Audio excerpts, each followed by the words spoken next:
Hey folks, welcome to TMI, Too Much Information Live with Moondog.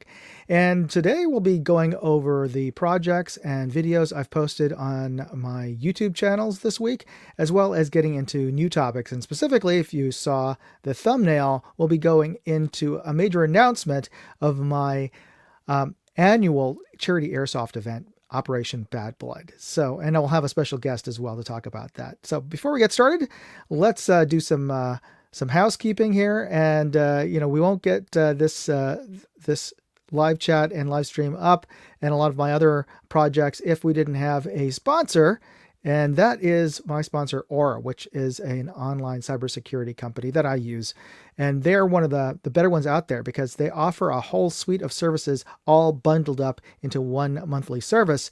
You could go to various online companies to get different services like a VPN, a virtual private network. I mean, there's lots of them out there, like NordVPN, and there's other services out there that will scrub and get your information off of the dark web. There's other companies out there that'll do credit monitoring and fraud alerts. Well, here's the thing: Aura does all of that all together at once. You don't have to pay for every separate service. You just use Aura and you have all of that. Plus, they add on to your services $1 million in identity theft insurance, which is important because, with AI and everything else, it's easy and it's getting easier and easier to spoof other people's identities. But also, not only do they have that, but they also have spam blockers. And more importantly, before you get all that spam to block, it's easier to deal with that if you don't even get on these darn data broker lists.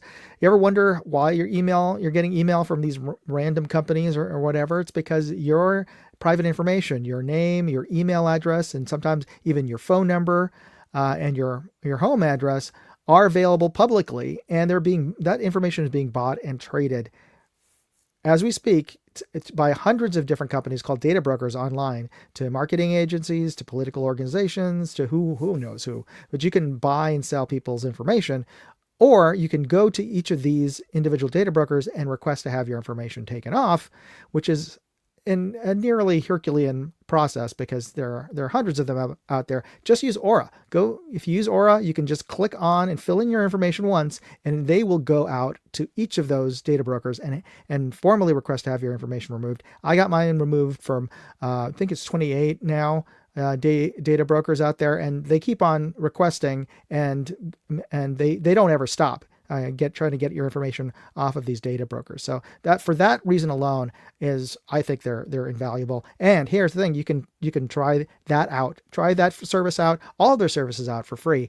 Use my link aura.com/moondog, and you'll get a chance to try them for free. So go ahead and do that. Let me know how that works for you. Let me know in the comments. I'd appreciate it. And, if you use that link, not only do you get the service for free, but, you help support this channel. So that's great. And I'd like to thank, speaking of supporting, I'd like to shout out all the folks who've joined already on the live stream. Of course, first one up, we have Hillbilly. Hey, how's it going, Hillbilly? And we have Abigail. Abigail, you're so great for being on here every week. Michael Dunn, great to see you. We got Ryan Matthew, hey, how's it going? We got John. I think John's a new viewer, or maybe I know you, John. I don't know, but John's a fairly common name. But in any case, thanks for joining us. I really appreciate it.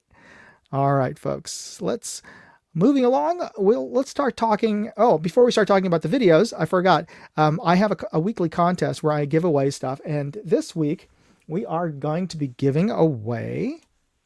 On the show, live on the show, I'm going to be giving away a Keltec patch. And this is the black on black patch that they have. I'm giving away 3 of them, so 3 winners today. All you have to do is type in hashtag and the secret word, which is the name of a brand. And one of the videos I had out there that I posted up a few weeks ago was a brand quiz I did at SHOT Show to ask all these folks at SHOT Show what these brands are based on their logo. Well, I'm doing a similar quiz for all of you guys. So I'm going to post this up there So if you can name this brand, just put a hashtag and the name of this brand, and just a clue here. It's 3 letters, and they all have to be capitalized. Type in this name of this company in the side chat, and you'll automatically be entered into the contest, which we'll be doing the drawing of at the end of the show. So this is your first clue. I'm going to give you 2 more clues before the end of the night. But this is give you guys an early shot at it by putting your guesses into the side chat. Remember, all capital letters. All right, so the new videos for this week. I got a chance to meet this brand new optics company called Telson, and they make some really nice, high quality optics. All Japanese made, Japanese glass, but they are all competitive shooters in the U.S. and Canada. And they put in all of their expertise into designing these scopes to, what they feel that they need as a long-range shooting competitor. And they put all of their experience into designing these new scopes and contracting out a high-end Japanese company to build them. I mean, you can't get any higher quality scopes. I mean, the only other folks who probably argue with you are either Germans or Czechs, but yeah, they're all in the top tier. Japanese scopes, Japanese glass, Japanese ED glass, really top quality stuff. I got a chance to get an early look at their entire product line over at SHOT Show, and I posted. Let me just share a video with you of that one of the visit over there. Next, we're going to get into our Target Master series. The Target Master scopes are 34mm tube. We did this so we can get all of that elevation with inside the scope, right? So we have 32 mils of elevation, and you have 29.5 mils of internal adjustments that's usable. So this actually has a 3-turn indicator, and we really designed this for a PRS style. So this one here is 10-turn. You again can set the 0 stop wherever you prefer. You spin this all the way around, and it pops up once. And then you could keep spinning. So right now this is in the middle, so that's why you're not getting the full amount. You need like a 20 or 30 MOA base to utilize it. But it pops up the indicator again, and it has a silver color, so it's a different color. So that way it's not going to confuse you on what revolution you're on. So if you see that silver, you're on your 3rd revolution. And then you can bring it right back down and right down to your 0. That's slick. And we did this, the teeth are, your standard teeth, and does. So this scope was really nice, and I got to say, I've tested out everything from really high end scopes like the March Majesta, which costs a couple of grand, and very budget scopes under $200 for long range, and this one definitely is in the former category rather than the latter. It's closer to those really high end European and Japanese scopes. Well, obviously because it's made in Japan, but there's just little details you'll find when you're holding this thing, just how they mill it, just a level of detail in the design of just the pattern for the contouring and the texturing for the dials. If anybody's worked on machinery, how much extra work, even if it's CNC, you're not really doing handwork, but still the amount of extra CNC that's required. That means what is it? Computer. Well, anyway, it's computer controlled milling. The amount of extra work that's required to drill out all these shapes is very complicated, much more complicated than just straight lines. And that translates into more time, more cost. So these are much more expensive to design them that way, but they really do feel nice, and they turn really well. In fact, here I want to share one of the other videos I posted up that's been doing really well in terms of views on YouTube is the review of the Telson Toxin. And let me bring that to the stage here so you can take a look at a short excerpt from the full video review.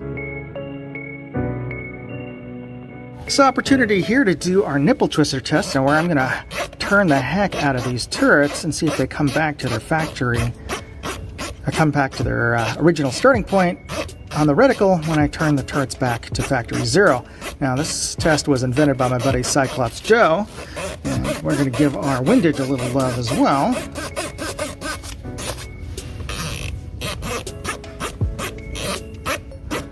Alright, let's see if this comes back to its original aim point. I dial this back to factory 0 on our elevation, and now let's bring this back to 0 And that's back to where we started. So yeah, this passes the nipple twister test. So yeah, it obviously it functioned really well. And this particular scope, the Toxin, which I forgot to ask them why they picked that name at the booth.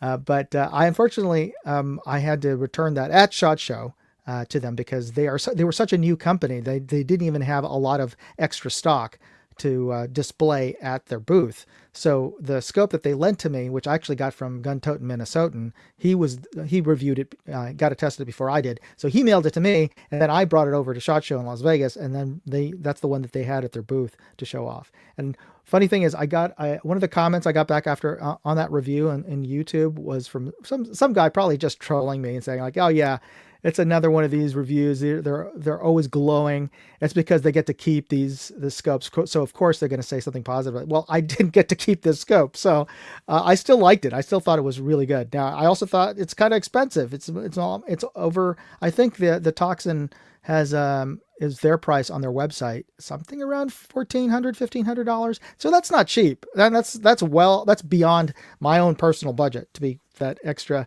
income sitting around to be throwing $1,400 on a scope. But those of you who can't afford that, I think this is a worthwhile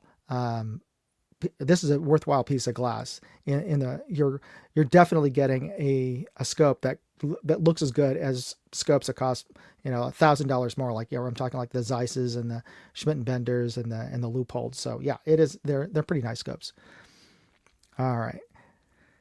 So let's get on to our next video here, and just want to bring that back to the stage here. Oh, and by the way, I asked for I think I asked for some suggestions, and one of the thumbnails that I'm testing out is this thumbnail for this video, and we'll see how well this does in terms of as a headline. But I'll be asking you for your help, for your thoughts on a thumbnail headline for a video coming up later in this segment.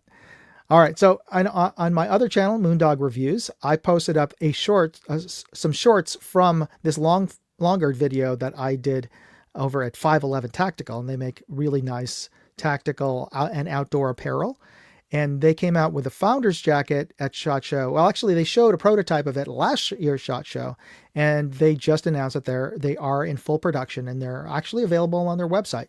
So what's great about this jacket is that it is pretty much like a secret spy jacket, because it looks like a regular blazer sports coat on the outside, but on the inside it has full-sized mag pockets, so you can put in Stenag mags in there as well as pistol mags, and it has elastic loops on the inside so that you can manage your comms, your cables for both your earpieces and your mouthpieces. So it's really made for covert security or for anybody who wants to play John Wick. I don't know, I suppose, but it's not bulletproof, but it has all these really snazzy pockets and places to store your gear, yet still look like you could go out and, I don't know, go out to not to an award show or something. Anyway, here I'll share the video short from this week. 511 Founders Jacket. We showed it at SHOT Show last year. Yeah. It just became available for sale last week. We are super excited to bring this to market. This jacket was designed in partnership with clandestine agencies, is what I am approved to say. Our founder, Francisco Morales, this has actually always been a passion project of his that he has wanted to do for years. And then when the opportunity presented itself, he and the 511 product team worked with these end users to build this jacket. Hence the name change. I think it was called something else last year. It was, and as we got closer to market, the Founders Jacket just felt more appropriate. And probably easier from a copyright standpoint than the John Wick jacket. Funny enough, our head of legal is named John Wicks. No way! That's absolutely true. Oh, I got a question from the previous video. Let me just bring this up here from Vadim. Do you know any scopes that don't pass the test? And I guess he's talking about the nipple twister test. Yes. In fact, I got an early release of a scope from Discovery that wasn't available in the US. It was only available in Asia and Europe, I guess, or it just was, you couldn't get it in in the US. And I did a box test, and it didn't pass the box test. So I told them about that, and they said, okay, let's work on it. And and I didn't hear from them for about a year or two, and then finally they came out with an improved version of it, and that's the one, the LHT, I believe, that I reviewed a few weeks ago. And this scope, and so the improved one, they fixed the turrets, they fixed the issues with it, and that's the one that is released in the US. It's their 7-35 scope, not their ED PRS. It's the cheaper one, the one that's under, like, it's under, I think it's under $250. I mean, I feel terrible that I don't even remember the exact name. Give me a second here. I'm going to look this up and make sure that I'm referring to the scope properly. And it is, let's see, which scope is it? Oh, okay. It is the LHD. It is the LHD scope. So that's the one I'm referring to. It was under a different name. I don't know if it was LHD or LHT, that same scope, or at least the same magnification range. And yeah, the original version from 2 years ago, the turrets weren't good enough to pass. Wouldn't even pass the box test, and certainly not the. But yeah, that's something. That's just something that, you know, they will listen to feedback, and if there's a problem, they will fix it. And I'm glad that they did, because the new LHD is a great scope, especially for the price. It's under $300, and yeah, I still use it for rimfire bench rest. So yeah, great scope. All right, so getting back to the videos. That was the Founder's Jacket, which is available from 511 now. And I hope to get one of those. And I might even just buy one, because they're like $180. I mean, that's how much you'd pay for a suit jacket anyway. So I might as well get this cool one, right? So I'm probably going to get a hint to Vendetta, my wife, if, yeah, for Father's Day. That might be nice. That might be the Founder's Jacket might be a nice thing, nice to have. I'm just saying. Okay, and for my Moondog Go channel, my travel channel, I posted a new video in the ongoing series of videos that I posted from my trip to the Paradox Museum, and that is at the American Dream Mall in New Jersey in the Meadowlands. And this is an interesting little sort of visual illusion test. If you look at it right now, look at those words on the board there, and just look at the color and just name and just say it out loud what color you think is the letters are. And let me know in the side chat. Did you say the letter? Did you say the color that the actual letters are, or did you read the word? Because that's the thing, is that your brain will probably read the word and not immediately want to name the actual color that the letters are colored in. But that's just one of the visual illusions.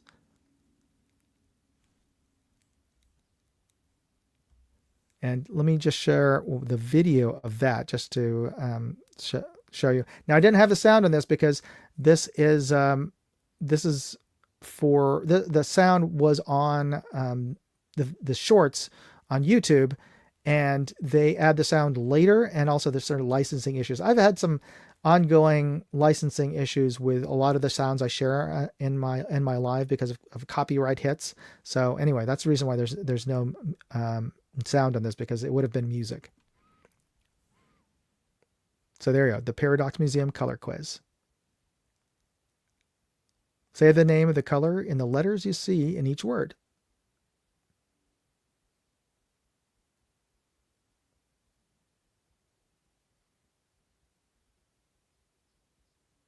Did you read the word, or did you correctly say the color in the letters?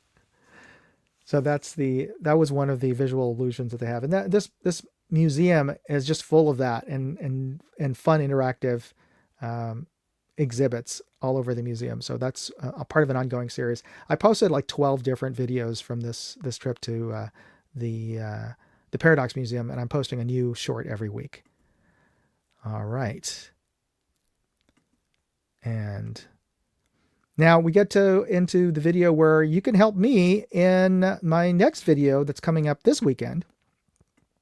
So I have, let's see if I have a sample of this here. I have a new micro reflex sight from CV Life. And let me just zoom in on this. Hopefully you can see. This is how small it is. You can see this. It is a compact micro reflex sight. And of course, micro reflex sights or micro red dots are pretty small to begin with. But this one is made for compact pistols, concealed carry. This is an RMSC footprint red dot. So it is small, but despite the fact that it's small, it has a multi-reticle.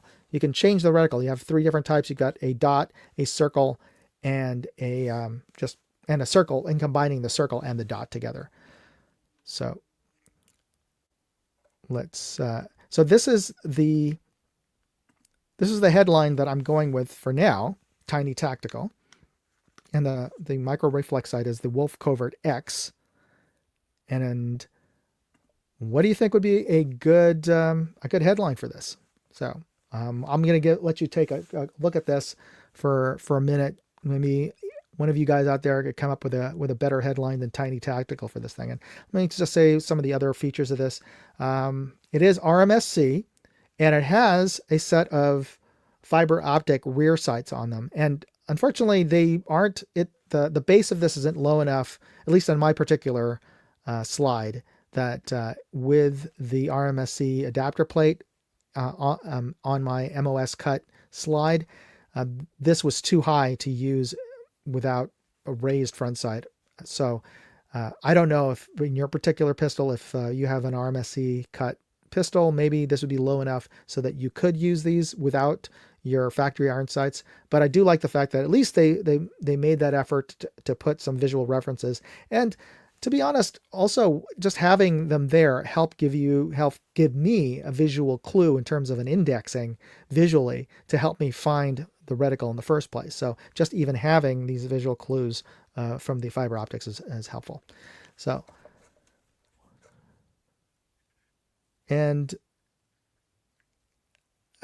okay, these are some comments I got, but I don't believe that has to do with the CV Life Wolf Covert. I hope they have scratch and sniff at that museum. That would be kind of fun to have, but it's not a visual paradox. Maybe scratch or sniff. Well, maybe it's supposed to be a visual museum more than like a sensory museum. So no scratch and sniff. I don't know, and I don't know what, but it would be kind of fun to do that color test with smells like banana or whatever for different colors, perhaps. All right. So so nobody has any thoughts on the Wolf Covert? If not, we'll move on. But just wanted to share that with you, and maybe you guys have any additional thoughts on the Wolf Covert. It's a tiny reflex sight. It has multi-reticle. It runs off of a battery. It's not rechargeable, so it runs off 16250 or 16350. I forget the number. I have it in the video that's coming up. So it is a smaller one, and it has a side tray, so you don't have to take it off you don't have to take the red dot off to change the battery. Oh, and it also has motion activation. So you got motion activation. You've got changeable reticles. Really, it's a full featured red dot in a tiny package.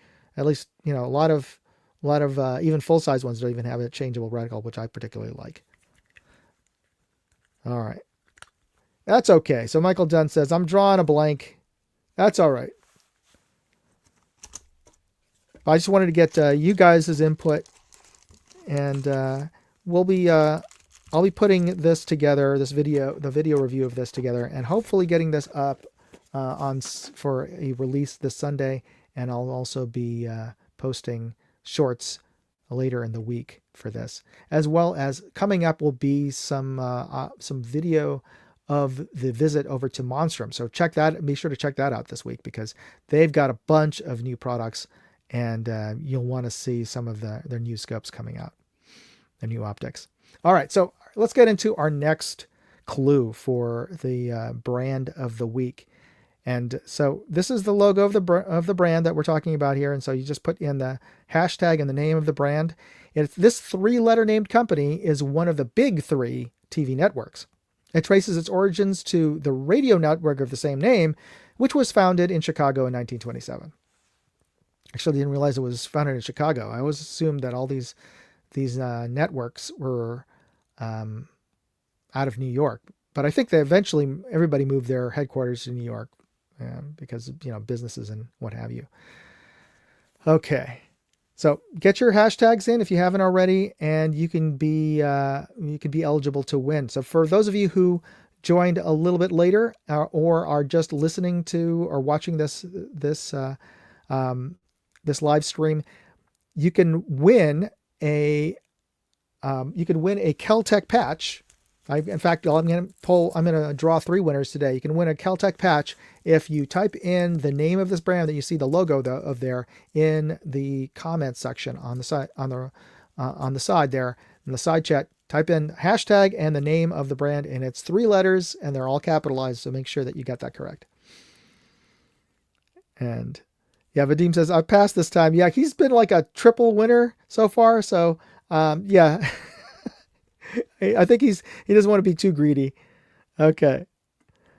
All right. So down the rabbit hole, we're going to get in. We're going to skip the word of the week and go straight down the rabbit hole. And this is where the segment where we talk about, we do a deep dive on just random topics, random obsessions that I have. But this week isn't going to be too random because it really is related to a lot of the content that I post up on a regular basis. In this case, it's around the topic of airsoft. And every year I host a big charity airsoft event. And my co-producer for that event is Ian Conolly, who I'm going to be bringing in to the show as my guest host here. And Ian is in New York City, and he is a Unix systems administrator for I believe the Department of Interior, but I'll let you know if I'm incorrect about that. He's been my co-producer for Operation Bad Blood for, about 10 years now. And he will be co-producing this year's Bad Blood. And he was also part of my crew at SHOT Show this year. So I want to introduce on stage here, we have Sonic. Ian. Hi, how's it going? How are you, buddy? I'm doing Very great. well. How are you? Good. Good. I'm in need of a haircut, but we're good. How can you tell? Because you can see it poking up from the top? If I can grab it, I need to cut it. Okay, fair enough. So, Ian, I hope I didn't butcher your introduction too badly. No, you're right about everything. Why don't you let the folks know? So some of the folks may not have seen the previous episodes that we've had, like the last one where we went into your background and our trip over to SHOT Show. But why don't you give the folks a quick little introduction to yourself, your background, sure. where you're from? Yeah, like you said, I am a Unix administrator for the Department of the Interior.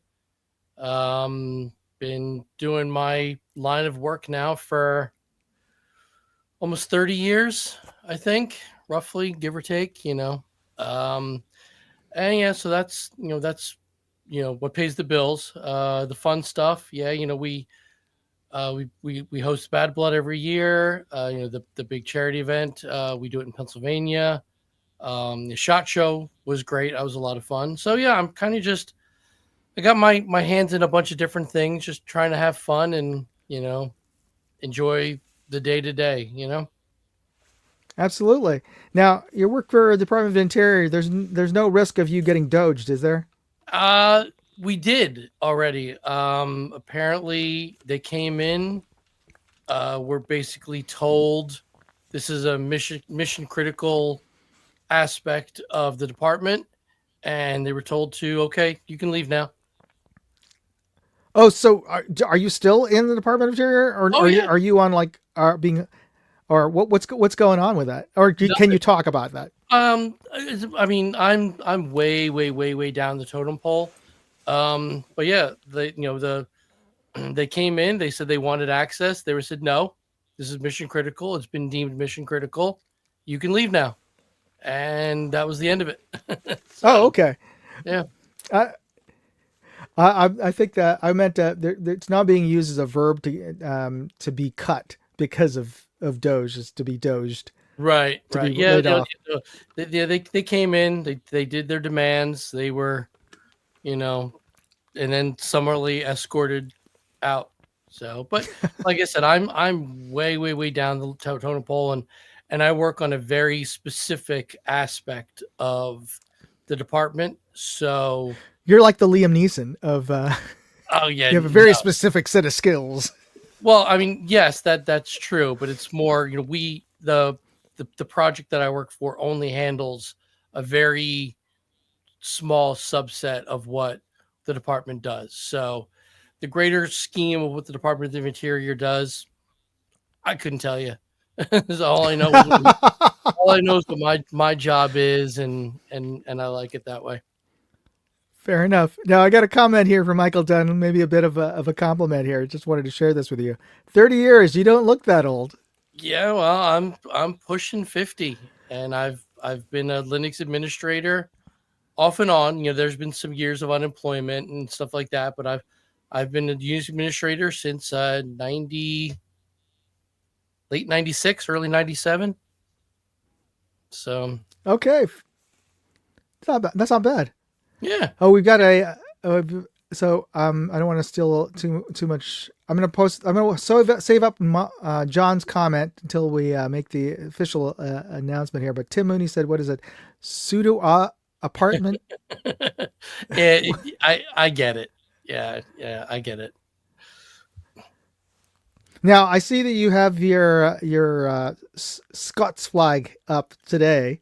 I everything behind me. This is my home office / where all the crap goes.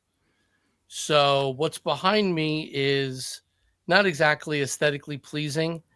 So I've got the little privacy screen. I was like, yeah, that's boring. So I took one of my dozens of. I'm an unofficial junior flag enthusiast, I guess we'll call it. I don't even know what to say. So I've got like a couple dozen different, country flags and organizational flags and stuff. So I was like, yeah, let me grab something nice. So I think this one is actually, the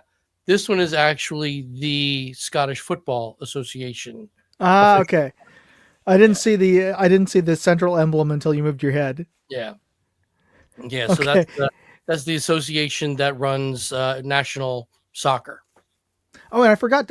Is it Glasgow that you're a fan of? Yes. Well, yes. Well, there's 4 teams. Oh, there's 2. Or is it four? There's four teams in Glasgow. Actually, there's probably a couple dozen, but there's 4 major okay. Glasgow. Yeah, I'm a Glasgow Celtic supporter. Right on. So I don't know if you folks out there are big associated football fans, or as we call it, soccer, right, here in in the land of the free. But if for those of you, let me know if you guys know or are fans of any of the other teams in the Scottish Football League. And we got a comment from Hillbilly. Wow, got rid of the wasteful spending. Glad you wasn't cut, but the government should be transparent no matter what. This is true. Oh yeah, I completely agree. Yeah, luckily, as far as I know, no one was cut from my project. That's not to say that, other people from the department, which is tens of, if not more, thousands of people, but it's not to say somebody wasn't cut, but nobody from my project was. So that's nice. Tim Mooney says, "Fun with Flags podcast from Big Bang Theory." Yeah, exactly. So I'm missing this reference. Did they do a Fun with Flags podcast on one of the episodes? It was a running thing, actually. I think okay. The Sheldon character was doing it for over a span of a few seasons. Was doing Fun with Flags, and yeah, I'm not that bad. I'm bad, but I'm not that bad. I'll probably do this in a future down the rabbit hole segment, but I remember seeing a video essay, or at least a video about rating different state flags, and yeah, some are really bad. And I agree with one of the assessments, and my philosophy is that if you have to put the name of your state in your flag, you fail. Because yeah, you shouldn't have to use the words of it, and that includes California, by the way, which I actually like the flag, except for the fact that it says California on there. So yeah, I give my wife grief every once in a blue moon. She's from Washington State, and their flag is just a green field with George Washington on it. Okay. well, yeah. But yeah, I'm from New Jersey. We actually have a pretty cool flag. New York's is actually very similar to New Jersey's. Yeah. Is it because they were founded about the same time, or is it? I don't know why. Probably something like a that. trend? There's a lot of cultural similarities between the two, so I think they kind of just, it was just one big landmass of Oh yeah. people that we displaced. So let's at least put them on a flag, I guess. I don't know. Well, one of the things, and you could fight me on this, is I always thought Staten Island should be part of Jersey. Oh, absolutely, 100%. Yeah, 100%. I don't even know why it's part of New York. It doesn't vote like New York. It doesn't act like New York. It's just geographically. It's like geographically closer. I looked at my son is a huge subways fan. The trains, and we took a trip a while ago out in Staten Island, and we took it to the very end of where their subway system ends. And I was looking on a map, and that tip of Staten Island to Perth Amboy, New Jersey, is only like 1,200 feet or something like that. Yeah, you could practically throw a rock or garbage. Yeah, so there's no reason it shouldn't be part of New Jersey. So absolutely. All right, so the reason I brought you in, and thank you for joining me today at a very short notice, it's because we have a bit of a big announcement to make. We do. Yeah, and that is, let me bring up the graphic here for this.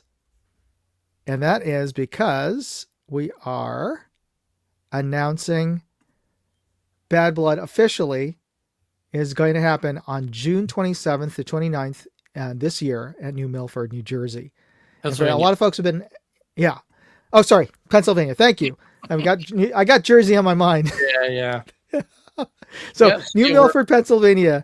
Yep. And for those of you who don't know, that is between Scranton, Pennsylvania, which is on the northeastern corner of Pennsylvania, and Binghamton, New York, which is very south central New York State.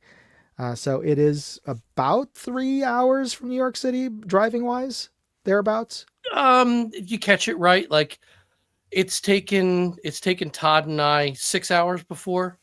With traffic. It's taken us forget about it. So it really all depends on how you want to go and what time you leave. We got stuck in Lower Manhattan for a good 2.5 hours. Yeah, just getting out of Manhattan, trying to get through the tunnel. So, but yeah, it's a great location. We're going back to EMR Event Park. Great location, great staff, great facilities. It fits everything we need it to be for how we do Bad Blood. And it's going to be a great time. Absolutely. John posted up here. He's about 45 minutes from EMR, so he knows it quite well. So awesome. I hope to, and I think he posted up a little bit. There we go. I see that here. He's going to Bad Blood this year for the first time. So great. I'm glad that, John, that you joined us for this. And if you have any other questions, if you have any specific questions about Bad Blood, please post it in the side chat, and Ian and I will try to answer as well as we can. Now, Ian, you're going to be taking. I've asked you to take a more of a front seat role in this year's Bad Blood, which I'm really excited, and you're definitely capable of doing that. Do you want to? I know that you want to share maybe some of the dates. I know that you're going to be planning on having a regular live stream specifically for the folks who are attending or interested in attending Bad Blood. That's correct. Do you want to share any of? I don't know if you can do a share screen, or you want me to do that. I don't have anything up. I wasn't prepared to do that. But basically, starting March 6th, it's going to be so next Thursday. Yeah, next Thursday. Mm-hmm.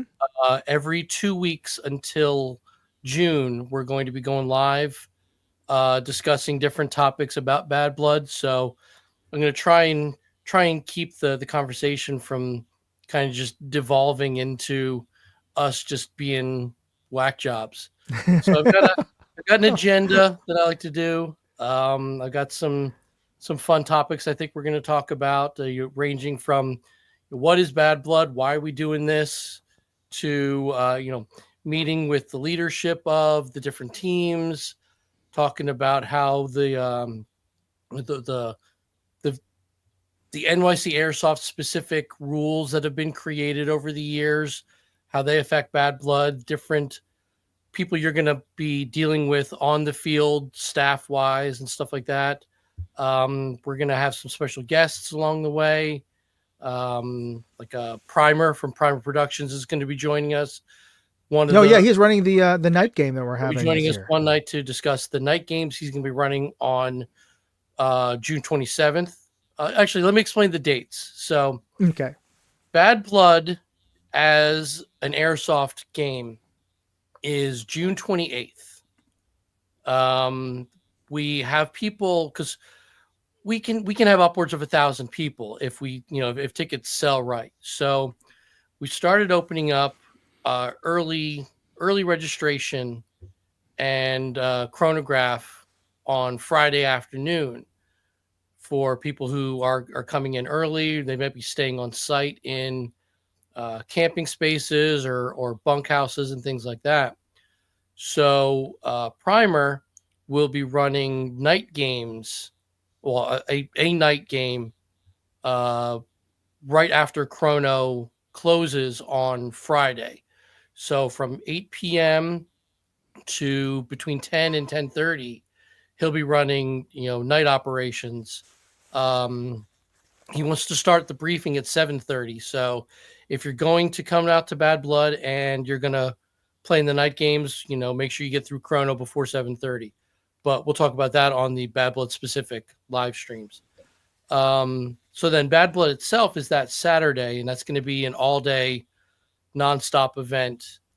And then Sunday, as a little treat for everybody who came out, we're also going to be doing zombie games, and then your kind of run-of-the-mill, actually, that's insulting, your standard airsoft skirmish style 30-minute, 20-minute capture the flag type games and all kinds of different stuff. I've got ideas that I've been running for skirmish games for years.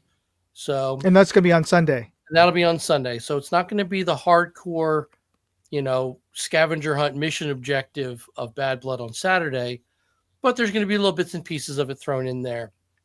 And the zombie game is kind of a continuation of the storyline of Bad Blood. Everyone's now been infected. Well, people have now been infected, and they're trying to capture the other players who have not been infected, and we should explain a little bit about, for some of the folks who are maybe who are in the audience who may not be played airsoft, is that airsoft, for those of you who don't know, is kind of like Nerf or paintball, except that you're using toy guns that shoot plastic BBs, but these are not regular toy guns. These shoot these plastic BBs well over 150 feet away. So they are very small. They are 6 millimeters in diameter, and right. they don't necessarily hurt, but they don't weigh a lot. But when they're traveling fast enough that these things can fling it 150 feet, it hurts, kind of like getting hit with a paper clip in the back of the head at school. So if you can imagine getting hit by 30 of them every second, they sting, and you want to stop getting hit by them. So that's how you get. You call yourself out once you get shot by these plastic BBs. You want that stinging to stop. So you will raise your hand and say, "I'm hit," and then you will pull out a red rag to signify that you're dead for effectively for. And depending on the rules, I won't get into the weeds about the rules. Right. But that's effectively the game. You're playing guns, toy guns out in the woods in a war simulation kind of game. Right, and, exactly. Yeah. And for in the and in referencing zombie games, that's a variance of the regular. If you get shot, you're dead.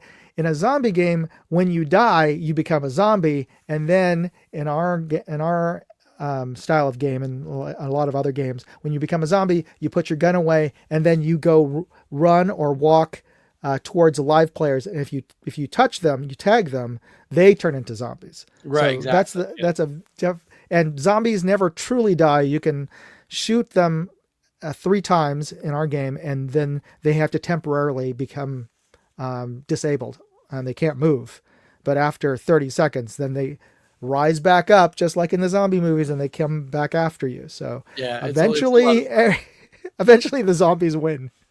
Oh yeah, yeah. The zombies are always going to win, but that's kind of the fun of it. And and especially if you're like one of those last men standing kind of thing, you realize, oh boy, I'm vastly outnumbered, and you can either accept your fate, and that ends the game, and we move on, or you can really try. It's fun, So the zombie game can last. It can last hours. Here's a question from John about zombie games. Are CO2 pistols allowed? And in this case, we generally don't. Depends on well, we might revisit that, but generally, the reason we don't is because I don't really know of any commercially available CO2 powered airsoft gun that you can regulate the velocity. Right. Yeah. So for Bad Blood and for your standard airsoft type events, we have the velocity that your BBs can fly at set to a maximum. And for us, it's a maximum of roughly 400 feet per second for a very lightweight BB, roughly. Which is For pretty fast. it's very fast, yeah, but it's Yeah. it's within those safety parameters where it's not going to really hurt somebody. For a zombie game, since the zombies are actually trying to put their hands on you to tag you, obviously you've got really, really close quarters. So to shoot somebody at 5-10 feet at that kind of velocity can do some real damage to them. So we try and limit the zombie game to lower power stuff. Spring shotguns are very popular. There's also And inexpensive. and inexpensive. Yeah.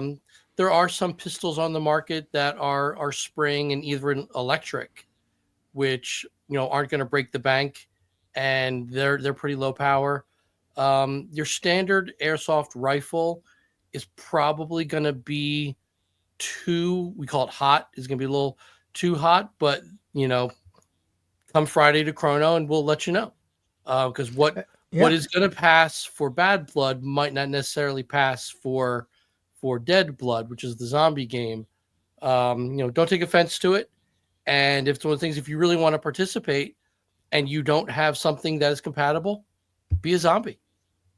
Oh yeah, that's true. Good point. A lot of guys will opt just because it's a lot more fun to run after folks and do the zombie thing. Some guys come really prepared with like masks. Oh yeah. And is it ink and death whistles? I believe that's what things are called. Yeah, I've heard of people do that. But yeah, basically, because it's in the morning, so it's not going to be super scary. We have done a night zombie game though. That was fun. Yeah.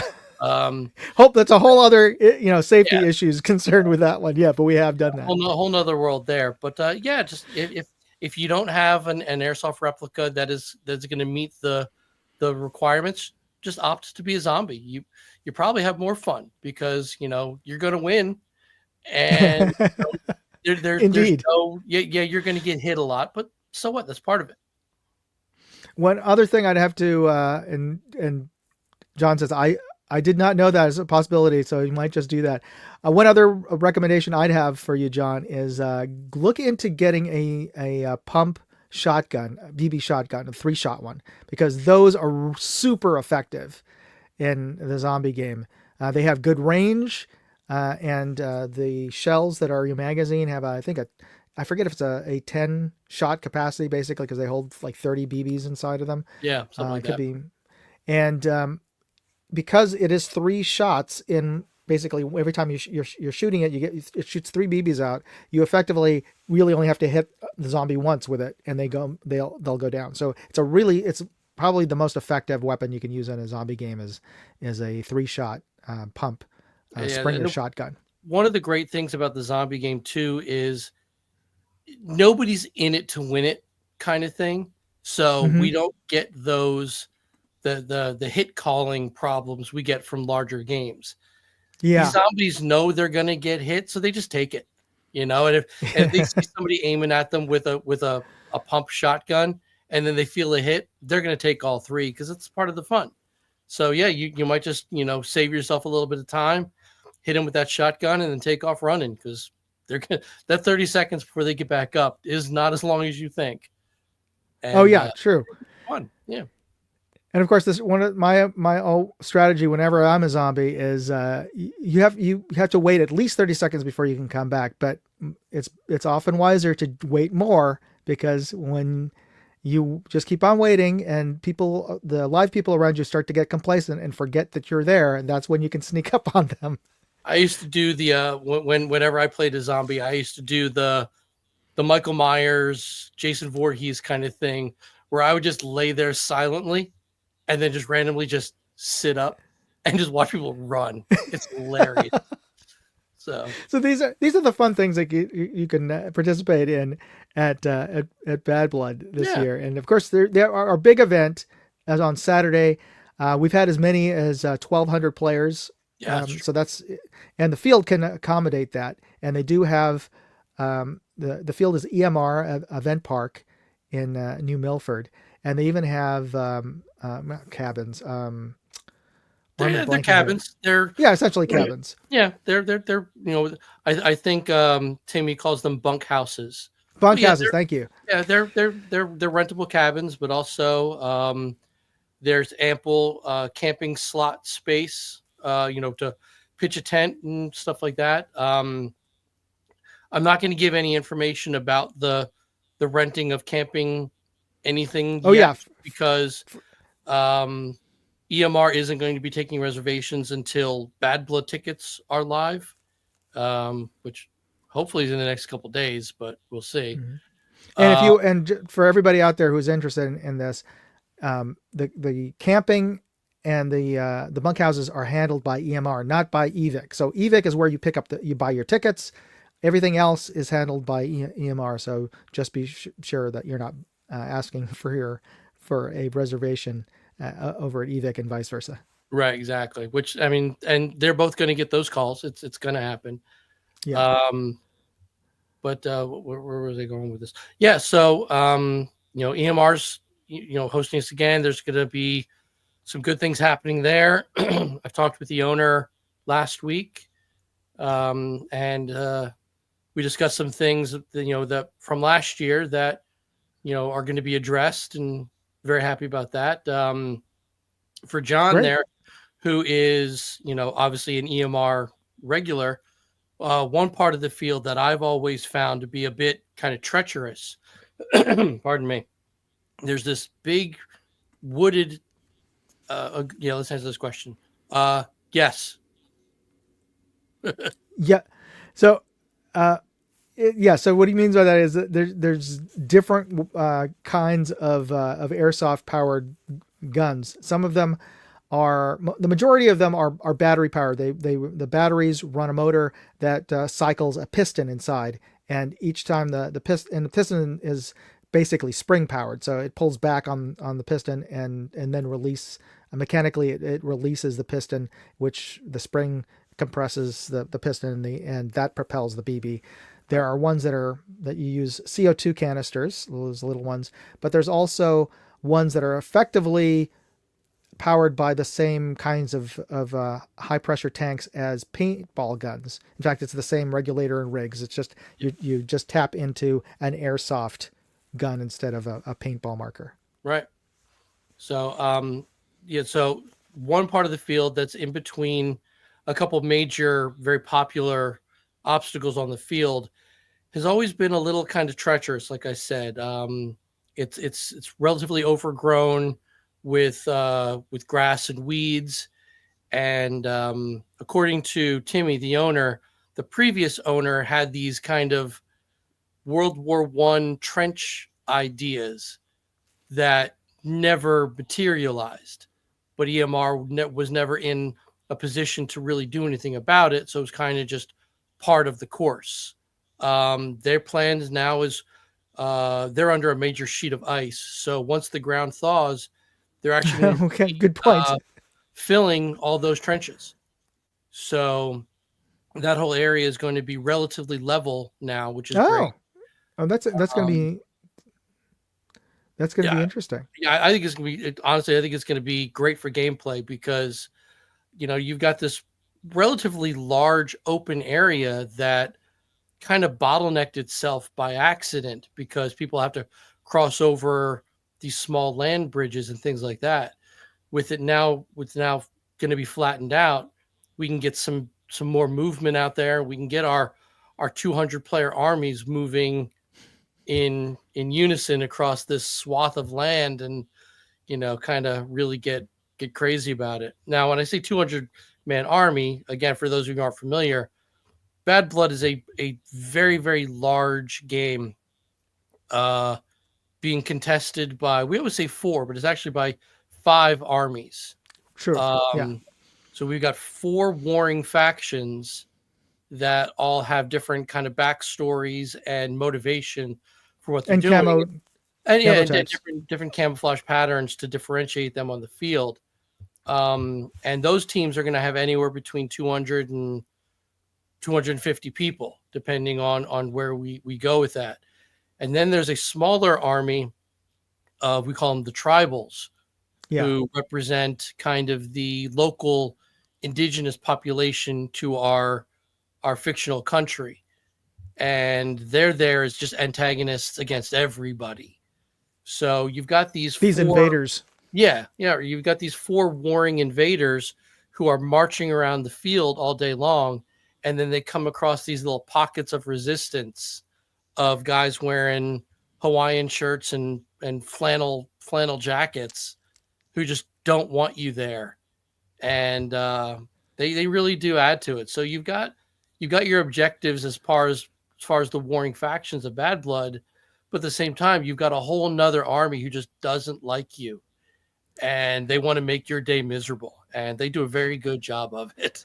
Kind of like Deliverance. Yeah, exactly.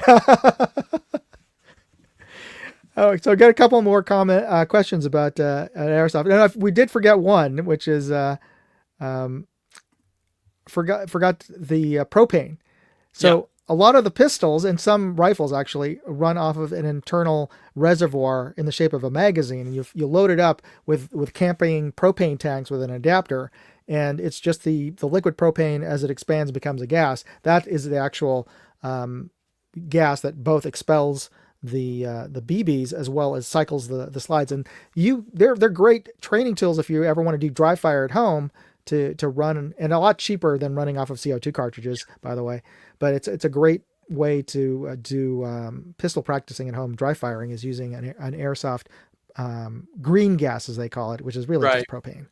You can, you got to get a couple specialized tools, but you could get yourself, a Coleman gas can, the nozzle adapter, and a tiny little bit of silicone oil, just to kind of, because propane is, can really, dehydrate the internals of those replicas. So a little bit of oil in there, and you could dry fire to your heart's content for after you get the little, the adapter and stuff for what's a Coleman tank run these days? $10, $15? Yeah, about $15 now. As opposed to, getting 20-ish shots out of a 12-gram CO2 cartridge that you gotta buy a box of those, and they're not expensive, but they're not cheap, and you can't refill those. You can get propane refilled. Yeah. So, all right. I've even seen people with the like teams who all run on green gas with the big old propane tanks and an adapter hose, and they'll just that's crazy, but like they're out there barbecuing. No, they're filling up their pistols. It's great. Yeah, the only downside is because of all the the scent that they add to the propane tanks is it ends up smelling like farts Yeah, if you use yeah. them too often. But it's you're in the woods. You're playing army guy in the woods. You're gonna complain about some egg smell. Trust me, there's worse smell Yeah. out there. There's ofters. Well, I we'll leave it at that. The smell the smell of rotten eggs and farts and in airsoft. Okay, but I want to thank Ian for joining us and making this announcement about Bad Blood. If for those of you who are out on the East Coast, I hope you come and join me and Ian and just have a great weekend. And we're raising money for Breakthrough T1D, which is the largest type 1 diabetes charity in the country. They raise money for diabetes research to try to find a cure for type 1 diabetes, formerly named the JDRF, which was the Juvenile Diabetes Research Foundation, but now they are Breakthrough T1D. Is the organization. So we're raising money for them. We're giving half of the proceeds, the game proceeds, and which we've done every year. So if we've raised well over $50,000 for diabetes research. So come out and let me just bring up the graphic again so we have the dates correct on here. June 27th to 29th, and tickets will be going on sale. They'll only be available at evic.com, and they are not available yet, but you can go find the page on there, and currently it says sold out, but that's because the ticket listing is being finalized, and as soon as everything is all they've done the double checks on the coding and whatever, those tickets will go live and they'll be available to purchase. But right now they probably say last time I checked they say sold out, but it's only because the tickets aren't live yet. But so go to evic.com, evike.com. In the next, probably the beginning of next month, it'll be up, but we don't know for sure, right? Right. Yeah. Hopefully we get a little bit of, head start, and say, hey, it's coming. But, I mean, everything's submitted. Everything hopefully is, looking good. And as soon as the team who handles, event registration, at EVIC can get prepared, they'll go live because they're selling it like it's a retail ticket, so they've got to put it in their whole computer system. They've got to set up everything that they have to do. So it's not like, okay, here's the picture that we drew, start selling our tickets. It's not like that, but it's not too far off from that either. Yeah, so, and more than likely, you're probably going to need to buy a few extra gear, or maybe some more BBs anyway. So might as well, since you're on evic.com buying the tickets, buy a few more extra items you're going to need for the event. And you touched on the most important part is this is a charity event. So you're not going to break the bank if you are going to come. It's only going to be a $60 ticket. So, your $60 is going to a very good cause, a good place. And you're going to get, 3, depending on when you come out, you're going to get 3 days of very varied gaming out of it. So it's a win-win in our books. So as long as you come and you're happy and, everything went the way you wanted, everybody turns out great. And, it's another success for us, and it allows us to do it again next year. Absolutely. All right. So, Ian, can you stick around for the contest that we have today? Absolutely. Okay, let me bring that up. And we're near the end of the show, so we're going to be doing our final clue here. Let me just share this with you. So the final clue for the Keltec patches that we're giving away, this brand name, this TV network's name, is an abbreviation of its original name, which is its full name is actually the Columbia Broadcasting System. And so hopefully you should at least figure out what if you use those 3 words and just use the first 3 letters, that is the name that you have to type in the hashtag in the side chat, and you'll be automatically entered into the contest. So we're going to be drawing that. And I'm going to give you guys just a few more seconds to do this. But I also want to point out that this month you get a chance to win one of these. This is a 240 watt travel charger. And this contest is going to be going on until the end of next month. So it's already started. You get a chance to win the multi-cell 240 watt travel charger. And I've used this thing. This thing is great. I use this at SHOT Show. It has 8 ports, and each of them are discrete ports. The main one, the first one, is 100 watts. So this thing outputs quite a bit. And I know you got a chance to plug in a couple of times when we were over at SHOT Show. Yeah, I won't for myself. The thing is amazing. You know, it goes from 0 to 60 in nothing flat. And you know, we were using those devices pretty heavy at SHOT Show, and I think the thing was great. I can't say more about it without feeling like a salesman. Yeah, I want one. Yeah, well, they were a little bit they're pretty. I mean, they're normal size for a block charger for a laptop. They're a little bit bigger than the one that I have for my PowerBook MacBook, but it's about the same weight. And with 8 ports. I mean, my laptop battery adapter or wall adapter only has 1 port, so this has 8. So yeah, it's a total game changer. I'm looking at my desk right now. It's not much bigger than an external hard drive, so it fits in a backpack. It fits in a whatever you want, and yeah, I think it's great. So I'm going to post up a link here. Hold on. I'm going to post up the link to the actual travel charger contest for everybody. What you want to do is make sure that you're subscribed to my travel channel, Moondog Go. And if you're not already watching this video on my Moondog Go channel, but if you can go to YouTube, I'll post the link as well to Moondog Go, but right now. But just go to YouTube at Moondog Go, and go there, hit that subscribe button, and then when you do, just take a screenshot, and that's all you need to do. Upload that to the contest link on my website, moondogindustries.com, and you'll be automatically entered into the contest drawing that we'll have at the end of next month. And you could also get an extra bonus entry just by donating to my daughter's school choir. They are going to be performing at Carnegie Hall next month in the National Youth Choir Festival at Carnegie Hall on the 16th of, in fact, I'm going to be out there. So hopefully maybe I can hook up and we can go have a drink, Ian, while I'm out there. Absolutely. We'll be staying in Manhattan, not far from Carnegie Hall. The school is staying in their own hotel over near Times Square, but so that's going to be on Sunday, March 16th. But anyway, if you donate to the school, and I've got a link on my website as well. If you send in a donation, you can either send me a screenshot of your donation receipt, or just take a screenshot of it, and you can also be entered into an extra entry into the contest. You don't have to donate anything. You can just subscribe to Moondog Go. That's absolutely free, and just post that up, and you get an entry into the contest to win this travel charger. And my last month's contest was to win this. This is a bag of swag that we brought back, and by we, Ian did as well from SHOT Show.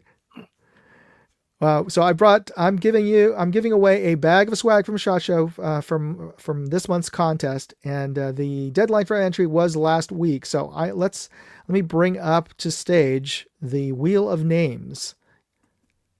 All right. So Ian, give me a countdown, and I will click the button here. All right, 3, 2, 1, spin it.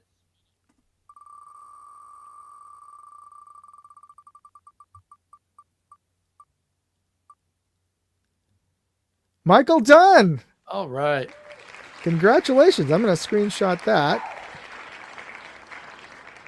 Uh-oh. It removed Michael Dunn's name, but sorry.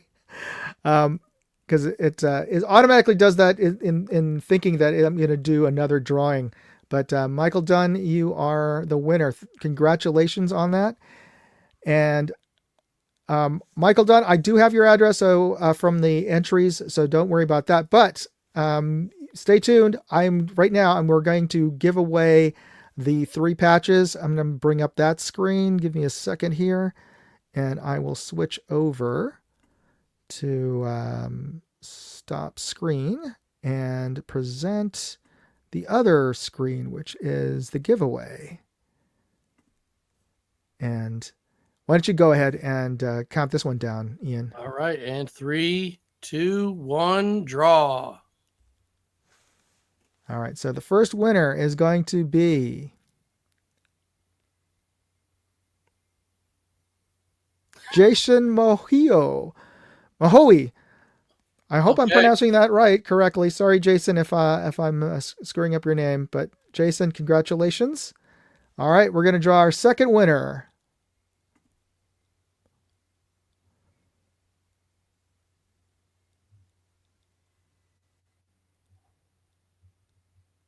Hillbilly.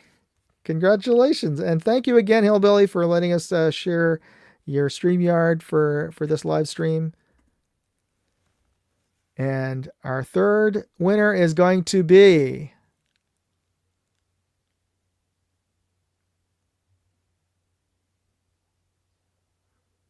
Paul Clemens. Congratulations, Paul. Outstanding. All right. So for everybody out there, except for Hillbilly, because I do have his contact information, please email me at moondogairsoft@gmail.com, and I'm going to post up my email there. Shoot me your mail to address, and I will mail you these patches straight away as soon as I get your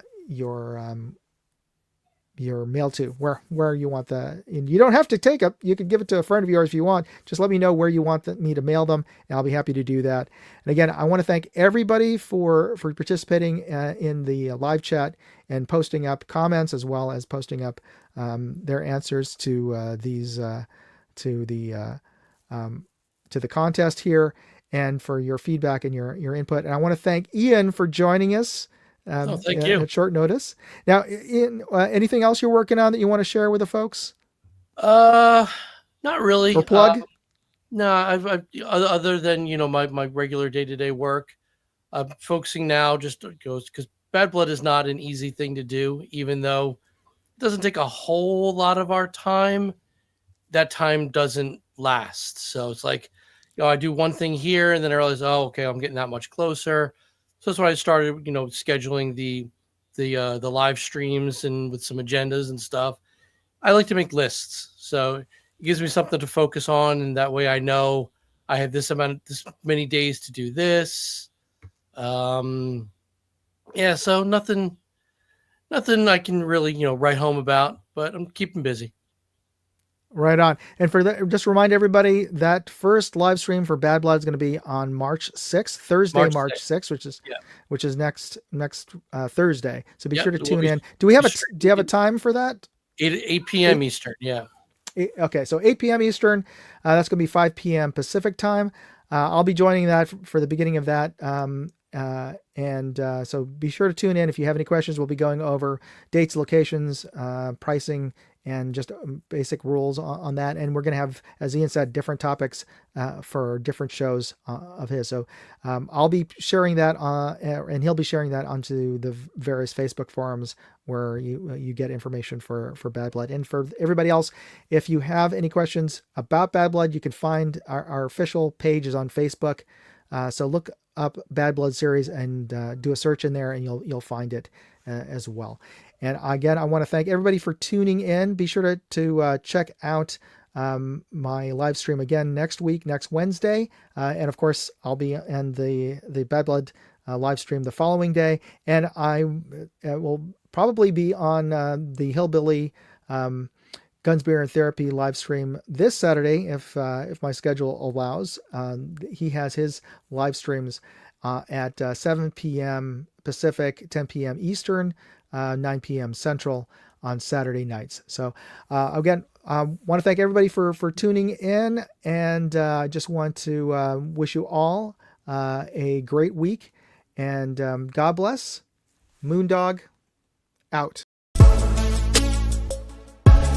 Hey, I'd like to know what you thought of this video. Leave me a comment or chat with me on Facebook, Twitter, TikTok, MeWe, Instagram, or Locals. And if you want to see all of my videos, go to moondogindustries.com.